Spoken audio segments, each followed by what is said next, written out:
Ken, you wrote about whether or not Hillary Clinton can reassemble the Obama coalition. It was in South Carolina where she began to lose the black vote. How does she recapture it this time around? Well, we're talking about going back to the Democratic primary of 2008. Hillary Clinton and Barack Obama were basically breaking even with African-American voters. Then Barack Obama has his breakout victory in Iowa, a proof of concept to African-American voters that he can actually win.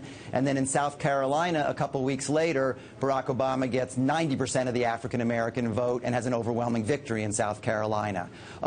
So I think actually African-Americans are a firewall for Clinton in the Democratic primary, which does not look to be particularly competitive now. But as you go to the general election, getting African-American voters out is crucial for her general election prospects as well. You know, we used to refer to Bill Clinton as the first African-American president. Is that legacy, his relationship with the black community, important for her election now?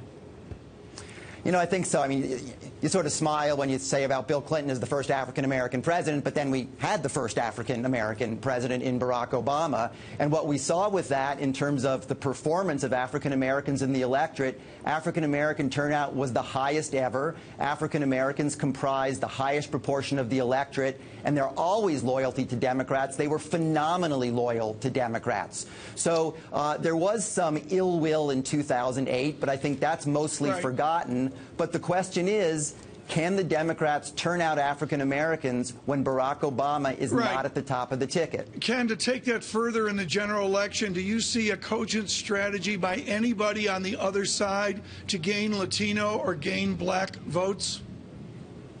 Well, not so far. And the simple 8th grade algebra word problem makes it very challenging for Republicans if they do not do better with Hispanics and better with African-American voters. But when I started writing that piece a couple days ago, I really was focusing on Hispanics. But then when I got into the geeky numbers, what was really clear to me, yeah, Latinos are important, but they generally live in states that aren't competitive. Yeah. New York, Texas, California. And really keep your eye on African-Americans as we go forward here. Ken, is this a new move for Hillary Clinton? Has she taken up the subject of race before, or can we look at what happened yesterday, her speech in Ferguson? Is that a purely political move? No, I don't think it's a purely political move. I mean, you look at her history, and these have been issues she's been involved in. And I'm not sure when this particular event was scheduled. And we've obviously had, incredibly tragic and now fast-moving events in the last week. So I think she can talk to African Americans. I don't think there's lingering bitterness from 2008. It's not so much, I think, that African Americans would be against Hillary Clinton, but how do you recreate that phenomenal performance that Barack Obama had? Because for every % of African-American vote additional in the electorate, that's almost a 1-to-1 additional % for Democrats. Ken, you mentioned the Latino vote is not in key states. Very quickly here, does the black vote matter in Ohio?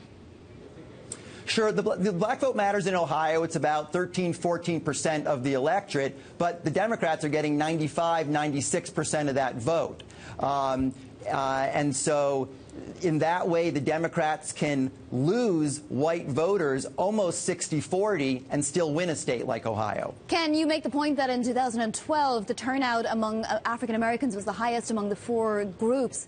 What is their main concern right now as we head towards the elections? Well, I think African Americans care about the economy and care about jobs. And I think all the data shows that over the last 8 years in the economic recovery, African Americans have not done as well as everyone else. So there's certainly these cogent racial issues that are going on now. But they care about the issues that everyone cares about: economy, jobs. Ken Goldstein in Washington from Bloomberg doing the early math on next year's election.